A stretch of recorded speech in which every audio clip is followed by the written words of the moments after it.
Point ఇటీవల జరిగిన చాలా పెద్ద ఇష్యూ అంటే సర్వత్రా అందరూ ఫస్ట్ టైం సినిమా ఇండస్ట్రీ నుంచి కూడా పబ్లిక్గా ఖండించిన విషయం ఏంటంటే హనుమంతు అంటే ప్రణీత్ హనుమంతు చేసిన కొన్ని చాలా నీచమైన కామెంట్స్, ఆ తర్వాత జరిగిన అపాలజీ, ఆ తర్వాత సినిమా ఇండస్ట్రీ రియాక్ట్ అవ్వడం, యాక్టివిస్టు రియాక్ట్ అవ్వడం ఇవన్నీ చూసాం.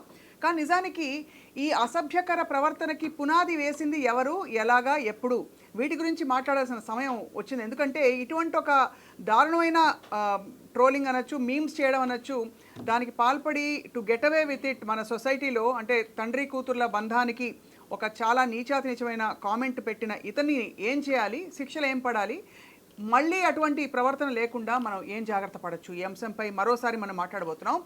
మనతో పాటు ప్రస్తుతం ప్రముఖులు, సుపరిచితులు, రిటైర్డ్ జస్టిస్ అండ్ ప్రస్తుతం సుప్రీంకోర్టు న్యాయవాదిగా మనందరికీ పరిచయమైన నేరెళ్ల మాల్యాద్రి గారు ఉన్నారు. నమస్కారం సార్, వెల్కమ్. అలాగే స్టూడియోలో ఉన్నారు senior journalist and activist Vanaja గారు. నమస్కారం వనజ గారు. అండ్ అలాగే జూమ్లో జాయిన్ అవుతున్నారు ఉద్యమకారిణి, అందరికీ సుపరిచితురాలు కరాటే కళ్యాణి గారు. నమస్కారం కళ్యాణి గారు. నమస్కారం. ఫస్ట్ ఆఫ్ ఆల్ జస్టిస్ గారితో మొదలు పెట్టబోతున్నాం. సార్, ఈ జరిగిన సంఘటన ఫస్ట్ టైం అందరూ పబ్లిక్గా వచ్చి ఖండించారు.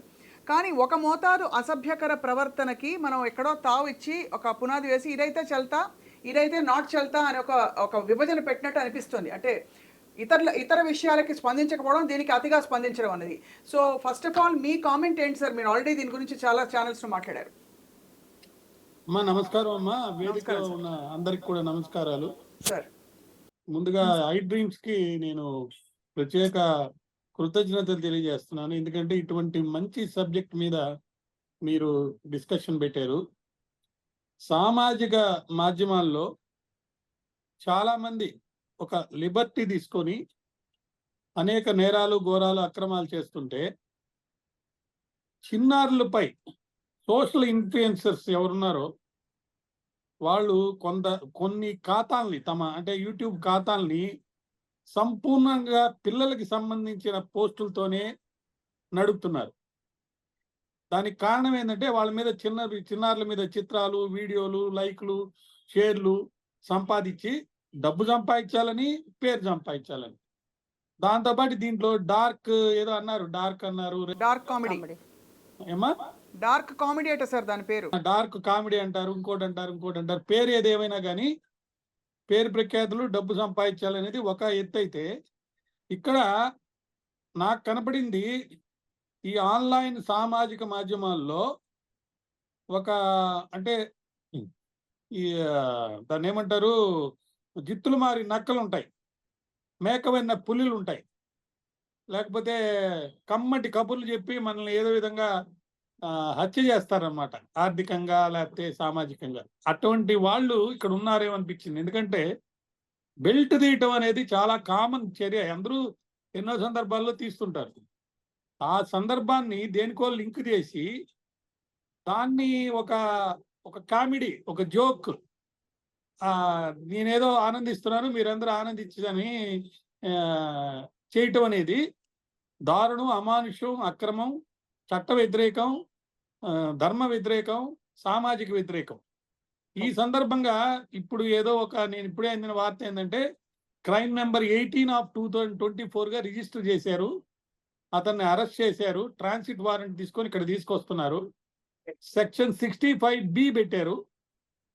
దానికి మొట్టమొదటిసారి తప్పు చేస్తే 5 సంవత్సరాలు మాత్రమే పనిష్మెంట్, రెండోసారి తప్పు చేస్తే 7 సంవత్సరాలు మాత్రమే పనిష్మెంట్.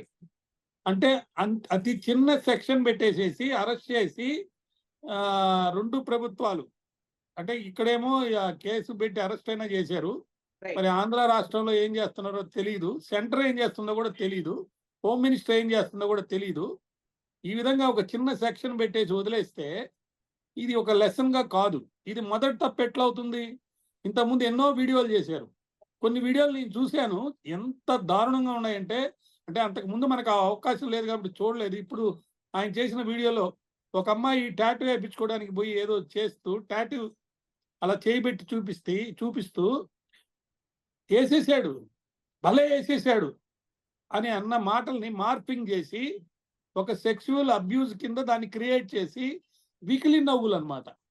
ఇటువంటి మేకవన్నె పులుల్ని వాళ్ళ మెడలు వంచి వాళ్ళని సామాజికంగా నరికేయాలి. అదే విధంగా బాలలకి భద్రత కల్పించాలి. ఆ భద్రత కరువైపోయింది. ఎంత కరువైపోయిందంటే తల్లిదండ్రులు చాలా బిజీ ఉండిపోయి వీళ్ళ యొక్క దాన్నేమంటారు ఆశయాలు, నిజమైన ఆశయాలు పక్కకెళ్ళిపోతున్నాయి. పిల్లలంతా ఆన్‌లైన్‌లో బిజీ అయిపోతున్నారు. వీళ్ళేమో దీన్ని అడ్డంగా పెట్టుకొని కుళ్ళు జోకులేసి ఇప్పుడు మళ్ళీ కొత్త కథ. నేను పరివర్తన చెందాను. తప్పు అయిపోయిందని. తప్పు అయిపోయినోడు ఏం చేయాలి? కేవలం పబ్లిక్‌గా తప్పు ఒప్పుకోవటం కాదు. కోర్ట్‌కెళ్ళు, సరెండర్ అవ్వు. నిన్ను అరెస్ట్ చేసి ఎందుకు తీసుకురావాలి మేము? నీకు తప్పు తెలుసు కదా! చట్టం తెలుసు కదా! కోర్ట్‌కెళ్ళి నా తప్పు అయిపోయిందని కోర్ట్‌లో శిక్ష తీసుకోవాలి. ఇప్పుడు కొత్త శిక్షలొచ్చినియి. కొత్త చట్టాల్లో కమ్యూనిటీ సర్వీస్ వచ్చింది. ఏ పిల్లల మీద, ఏ తండ్రి మీద నువ్వు అఘాయిత్యంగా మానసికంగా, శారీరకంగా అంటే ఫిజికల్‌గా లేకపోయినా మానసికం దానివల్ల శారీరక ఇదొచ్చింది కాబట్టి, వాళ్ళకి నువ్వు కాంపెన్సేషన్ కట్టాలి. నువ్వు సంపాదించిన డబ్బంతా వాళ్ళకివ్వండి. సార్ గవర్నమెంట్ ఏం చేస్తుంది? సార్ ఒక ఒక చిన్న taking any action or not? ఒక